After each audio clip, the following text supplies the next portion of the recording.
So it's the 3rd of December, it's 9 o'clock in the morning, and I thought I'd talk to you about the press release about the changes to your exams in 2021. So it has been an incredibly difficult year because everything is just so uncertain. There's obviously great news about the vaccine, and that's going to be happening in the next couple of weeks, and I'm sure by the time we get to the spring, things are going to be starting to return to normal. Now, schools have largely remained open. There might be some year groups isolating, but the thing is, it's not been fair for everybody. Some people in some schools are going to be a lot more affected, and ultimately that's going to affect how they're getting on in terms of preparation for any exams they might have coming up.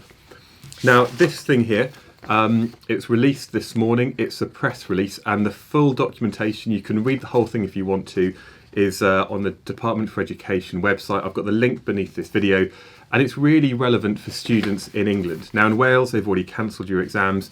In Northern Ireland, they've delayed them. But at the moment, this document is really about England. So what are they doing, and what's Gavin Williamson doing in particular to actually help make the process as good as possible? Because ultimately, it's a bad situation. There is no perfect answer. Well, in this document here, the things which I've highlighted, first of all, it's talking about building on a 3-week delay. That's the first time I've actually seen the time period for the delay for your exams. All that means, I think, is that rather than your exams starting in May, they're going to start in June and sort of be pushed towards late June, July time, which is good because it gives you a bit more time to prepare. More generous grading than usual. Now, I think that's really about the fact that last year, with the fact that we were using teacher predicted grades, basically there's a bit of grade inflation. So the exams in 2020, the exam results were better than they have been in 2018, 2019 and so on. And the grade inflation means it's going to be reflective of what's happened for the 2020 exams. So that means you're more likely to get the higher grades than maybe in previous years, which is working to your advantage. Now this one here, about students receiving advance notice of some topic areas covered in GCSE, AS and A Levels to focus revision. Now the details about this are going to be announced in January, and that means that there's going to be plenty of time for you to focus your revision on certain areas. Now, I'm not sure if that means they're going to take out certain bits. So they might say, we're not going to be asking questions about transformers, we're not going to be asking questions about electric motors, or if it just means they're going to say that in this paper there will be a certain amount of questions on these particular topics. Whatever happens, as soon as I find out, I'm going to do what I can to prepare you so you actually know as much as you do as you possibly can about these areas.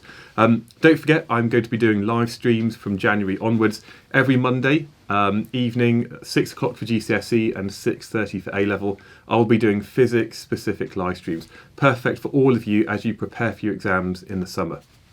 Again, you can find out information on my websites, and there's a little live icon that you can click to find out exactly which topics I'm going to be covering on which date. Now the next one, exam aids like formula sheets.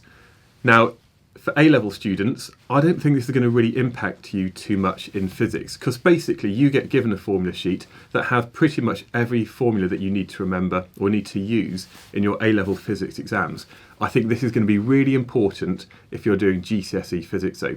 Normally there are a lot of equations that you just have to remember, and although you get a formula sheet, that doesn't contain all the formulas that you might need. I suspect that they're going to give you a formula sheet that has all the formulas that you could possibly use. Now, obviously, it still takes you to actually understand what they mean, what the letters represent and how to use it, but that will hopefully help a lot of you doing GCSE physics to basically reassure you that you don't just need to remember every single formula. So that's really good. Now, there's a bit here about additional exams, and later on in the document, again, I've highlighted this one in yellow. It's basically to reflect the fact that, you know, some of you are going to be more disrupted. In the summer, some of you will still have to self-isolate, some of you will be ill, and this might be due to your own medical conditions or people that you're living with. And the fact that we won't necessarily have vaccinated every single person in the country. Now, what it says is basically, in the summer exam series, if you do miss one or more exams, then you can still get a grade.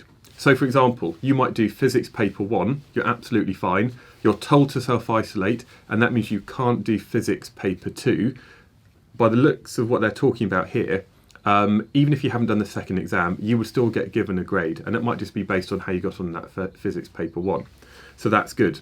If, however, you were ill and had to isolate and you missed all of the exams, so maybe you missed physics paper 1 and 2 and your chemistry papers and so on, there's going to be a second set of summer exams that you can have another go at. Okay, so it's basically an alternative date for doing those exams. If, however, you can't do the first or the second set of exams, and this is something that is completely outside of your control, they will still give you a grade, and they're talking about a validated teacher-informed assessment. So this is very much your centre assessed grade. It's going to be based on your mock exams that you're doing and all the work that you've done throughout the year.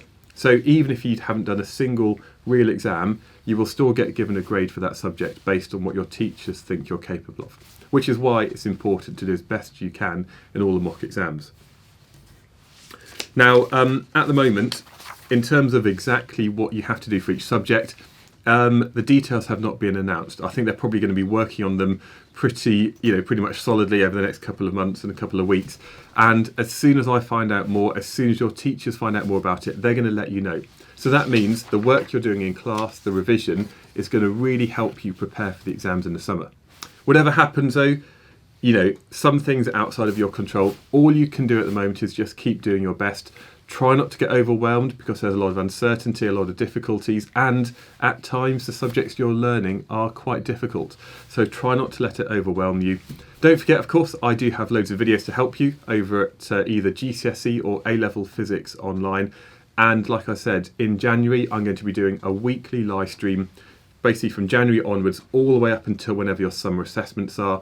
And especially around exam time, I'll be doing loads and loads of live streams. Got some really exciting plans there. So until then, hope all of you are okay, and I'll see you soon in another video. Thank you.